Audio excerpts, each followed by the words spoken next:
Hey guys, Drifter here. If you haven't already heard, I got a chance to go to Treyarch and play the game early, courtesy of Activision, and at the event, I got to play the Blackout full version of the game, at least the fullest, most up-to-date as of less than a week ago. It was kind of fun. We got to sit down and play with a lot of Treyarch people, we got to play with a lot of YouTubers and international gamers, and it was a sweaty, sweaty night. Blackout was the most successful Call of Duty mode in a very long time, but it did have some issues that the community didn't like, primarily with level 3 armor. So in today's video, I wanted to talk about the things that Blackout has changed since beta, and let's start off with the armor changes because I think that's what everybody wants to hear about first. Level 3 armor was made a lot more rare in the almost final build of the game that I played.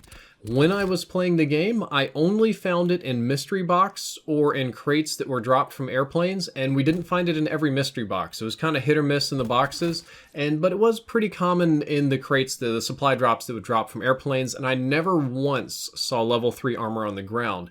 Except for this one. I found this one on the ground during the pregame lobby. I don't know if the loot tables or the spawns or anything are different during the pregame lobby, but I must have played like 8 hours of Blackout, and this is the only time I saw level 3 armor on the ground.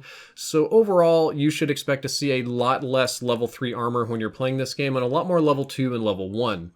The level of protection that the armor offered was slightly nerfed again, and it's probably going to be changed again even before launch. It's probably closer to about 50% now, and I also don't think it grants you the tac mask or immunity to flashes and stuns. The next question you want to ask, well, what about the health of the armor? How much damage does it take before breaking? Unfortunately, my experience on that was very inconsistent. If I had level 3 armor, it would break in like 3 shots after one fight, it would be done. If the enemy had level 3 armor, they could eat like 50 rounds before it broke. That's just a sort of gaming mine versus theirs problem, and I don't have a good answer for you. The answer that Treyarch gave, I think just on public Twitter a long time ago, was that they were going to make armor protect you less but be more durable so it didn't bust as easy. So it still has some value to it. Speaking of armor and value, we got to talk about loot tables and spawn rarity. Armor in general was much harder to find. There was just a lot less armor laying around. I found it much harder to get level 1. Level 2 was relatively rare, and the protection jump wasn't that extreme. I felt really comfortable in level 2 armor versus the beta where I really had needed to have level 3 to feel comfortable. So less armor to deal with, but you will still deal with some of that. There were oddly less gun attachments laying around. I felt like when I was playing beta, I would pick up a gun and there would just be more attachments than I could ever really fidget with. Maybe it was my luck, but at least in this build there didn't seem to be as many gun attachments, so they were more valuable, and there were way less sniper rifles. In the beta, I could pick up Koshka sniper rifles all the time, and the mystery boxes and supply drops always had paladins in them all the time. It was just very common for me to have a kit that would be a sniper rifle and then a regular rifle to finish somebody off or if they get too close. I love that Vapor X, you know. In this build, sniper rifles were just way less common. I only picked up 1 or 2 the whole time I was playing. You still got paladins out of the box. I think my team found 1 paladin on the ground. That was it. Even though that there's more sniper rifles in the game, they're just not easy to get your hands on. And I don't think you want them to be too common. In a battle royale game, a sniper rifle is supposed to be a rare weapon. Comparing to PUBG, the Kar 98, the M07, you know, the 50 cal, the AWP from Counter-Strike. It's been so long since I've played PUBG, I'm forgetting my names on them. You don't want every single character to always have a sniper rifle, even if it's a low value one. They did add the new Maverick sniper rifle, which shoots significantly faster, and it has a cylindrical mag, kind of like a big revolver pistol. It doesn't hit as hard as the Koshka or especially the Paladin, and there's basically a Mark 14 DMR that I didn't get to use very much. It's kind of like a spam sniper. It has pretty rough bullet drops, so be prepared for there to be less sniper rifles and for you to fight over crates to get sniper rifles. Also, more crate fights in general. Since crates are the only way to get level 3 armor and the only reliable way to get snipers, a lot more people were interested in them. Also, maybe just because we were playing with Treyarch employees and YouTubers, I have no idea exactly what general gamers are going to do. Another very noticeable change for me is that graphics were significantly improved. The game appeared, and I played on PlayStation 4 Pro, the game appeared to have overall higher resolution, a more consistent frame rate, way less Minecraft trees, a better draw distance, better anti-aliasing. It just seemed better overall. And I mean, this was immediately noticeable. Like the very second I looked at it, it looked better. And colors were more saturated as well. The original beta was kind of drab on colors. It was kind of washed, almost Modern Warfare kind of themed as well. Color's noticeably more saturated here. Now that could be down to monitor calibration, it could be something that Treyarch did on their end, and maybe I was just excited to be at the event, but yeah, colors were more saturated. This also may just be because I was playing on a PlayStation 4 Pro, and we had a very, very fancy Asus monitor. Since Call of Duty partnered with Asus for a lot of PC stuff, they brought in some like really baller, like $2,000 monitors for us to play on. I don't know if the PlayStation 4 Pro was upscaling the signal, or the monitor was upscaling it, or the whole thing was just nicer and I got bamboozled. But I try to have good eyes when I go to an event. I try to be on top of these things, and I really don't think I was bamboozled. I think the graphics and overall performance just got better. It was a lot more stable too. There were a few more control options like fast pickup versus hold to pick up, but nothing super major. One major thing I noticed, or at least I noticed because I was on the receiving end of it, is that Molotovs got buffed big time. I was playing a game, I was doing great. I was murdering people, I was cleaning up squads. I was on an 8-kill game, and I killed 3 members of Dan Bunting's squad. And if you don't know who Dan Bunting is, he's the studio head at Treyarch. I was in a good position to pop up and kill Dan Bunting, and he did this to me.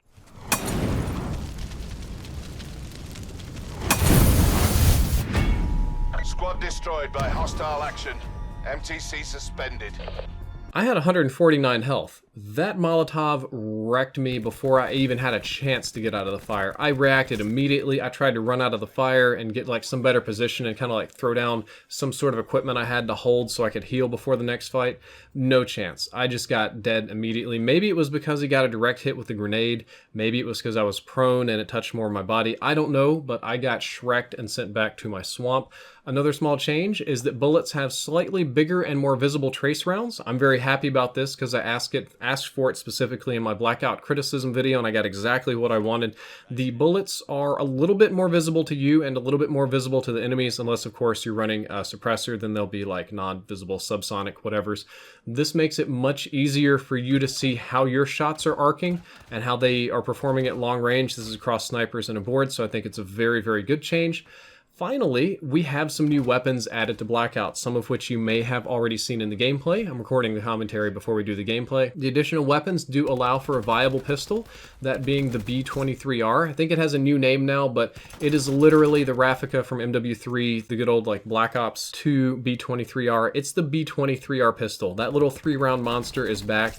It's hands down better than the Mozu and better than the Strife, at least in Blackout. Now, I love the Mozu in multiplayer. The Mozu and I get along great in multiplayer because of the thing it can do with headshots, but as far as Blackout goes, the B23R is the only pistol that I think comes close to being a really good competitive pistol. You can watch me try to get fancy and choke and get an easy kill with it here because we did a match where everybody dropped Nuketown, right? And I got down to 1v1 last guy, and I'm like, dude, this is going to look so good on YouTube. I'm going to creep up on this guy, and I'm going to hit him with my pistol. And that's when I got reminded that assault rifles beat pistols. So keep that in mind if you do run around with the B23R. Extra sniper rifles and DMRs are nice too. They added the Maverick weapon and the other sniper, which I think I already mentioned their performance. Neither of them are as good as the Koshka and the Paladin, but they add some nice variety to the game. And what we played, there were no new SMGs, no new rifles. They really revealed a lot of stuff in the beta, so there was nothing new in that capacity. And some of the developers did tell me that a melee weapon is coming eventually. I asked for like a fun melee weapon. You know, PUBG has the frying pan, Call of Duty can have the baseball bat or the knife or the laser sword or just whatever. And they said that they were planning some sort of melee weapon pickup on the ground, but it wasn't ready yet and they didn't want to tell me too much more. So I assume there'll be a fun melee weapon more than just the Tomahawk coming soon. Finally, at the end of the video, there are some extra characters that you get for leveling and prestiging in Blackout that are Blackout specific. They're not specialists, they're not story characters. They are sort of generic-y soldier army guys, but they look really cool, and they're designed to be very high tier rewards, so I think those are going to be fun to grind for and unlock. There are challenges for your base characters. The only one that I was able to pick up is I picked up Woods' bandana, which I got from the part from the Black Ops 1 campaign, the helicopter spawn area, and it said finish the mission and get to the chopper. I finished the mission, meaning I won that round, but I didn't get to the helicopter because somebody stole my helicopter, so I didn't get to unlock Woods while I was there at Treyarch, so that's kind of poopy, but all the challenges are there, and I think that they spawn in story-specific locations. Like, Woods spawned in the location for his story, so I imagine the zombies, it was in a box too, it was in a lockbox, so I imagine the zombies characters are going to be able to be picked up somewhere around zombies locations, and Firebreak will be found in, I don't know, a factory, and Seraphs will be found somewhere. You just have to find the thematic location. Somebody will have a guide eventually. Black Ops Pass people get the Shadow Man, who looks really, really cool. That was a pretty high tier reward for the Black Ops Pass, so if you do spend your extra money on that, you do get a nice character for it. And that was most of the changes I noticed since beta. So overall, small quality of life improvements, a little nerf on the armor, significant change in graphics. Almost said huge. That's probably a little misleading. I'll go with significant change in graphics, a few new characters, and just an overall better playing experience, so I'm predicting Blackout to be great. Guys, that's all for this video. I hope you enjoyed it. I hope you learned something useful. If you did, don't forget to like, favorite, and subscribe. Drifter out.